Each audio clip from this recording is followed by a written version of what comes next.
Hey, Adventurer! I see you are curious about a Zelda level I made called Rock Temple. My first Zelda level ever! Just before we hop in though, I know several Mondays have passed, and that is because I was working on a higher production video project with me and my cousins. If you don't know them or remember them, I used to make videos starring us when we were younger in different kinds of skits, portraying semi-fictional versions of us in real life. They're a lot of fun. They're also a real pain in the butt. But it's totally worth it when the video is complete and we can relax and enjoy our masterpiece.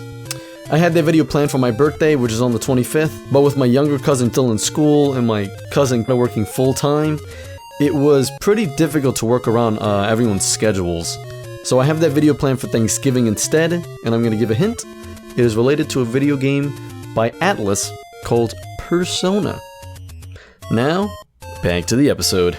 If you don't know me, I'm a huge Zelda guy. As far as I can remember playing video games, it was always Super Smash Bros., Mario Party, and Zelda. Growing up with my brother, he always had the best hits of Nintendo on every console. If it wasn't for my older brother, I would have never grew up with these games. So in my Mario Maker history, Rock Temple was my introduction stage into the Zelda creating craze that I went on to making. Since this is my first level, and I already have the knowledge of puzzles and dungeons of Link's quests, I wanted to bring that sense of adventure into my Zelda lineup. The first level I created is the player's first experience with Link's tools. The first room is only accessible by using a bomb. Then the room right after is a scavenger hunt for a key hidden in a block to enter the locked door. Two very simple puzzles. Next is the third room is guarded by two hammer bros. This is where the player can utilize their bow and arrows. The enemy has a projectile they can bully Mario with, but now so does the player. Sniping them from far away is easier than you'd expect.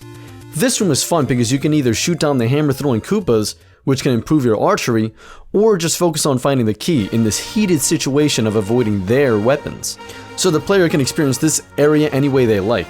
This kind of reminds me of the idea from Breath of the Wild where you can experience the game however you like. That idea was inspired from the first game in the series, where you're thrown into a fantasy world and you can just explore at your own pace. In this case, there is no story to follow. In my personal opinion, I would rather have the game lead me through the plot to keep me at attention, much like Twilight Princess. But, you know, that's me. Next room is more of a Mario Maker style area where it focuses more on platforming. Link has to jump over fireballs rising up from the water below, which is something you could see in a fantasy world like Zelda.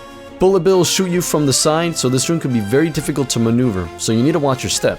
Before you enter the last room, the breakable path ahead is just one way of heading to the next area, but if the player remembers that a locked door can be unlocked by searching for a key in a hidden block, they can skip the bomb path completely without having to wait all that time exploding. Finally, approaching the boss room is a flight of stairs. This is a tribute to some video games where you are on your way to face a powerful enemy, and the game creates this eerie feeling around it as if you're scared. Perfect example is from Ocarina of Time, where you're adventuring through Ganon's tower, and the power of his piano playing resonates through the castle the further you go up. I tried recreating that atmospheric moment in my Zelda level so the player knows on the other side is the final push through the level. Lastly is Larry Koopa defending the room. Just take him down and you've completed the level. Thanks so much for watching the showcase. If you would like to try out the level for yourself, the level ID, my Twitter, and my Discord are all in the description down below. Thanks for watching.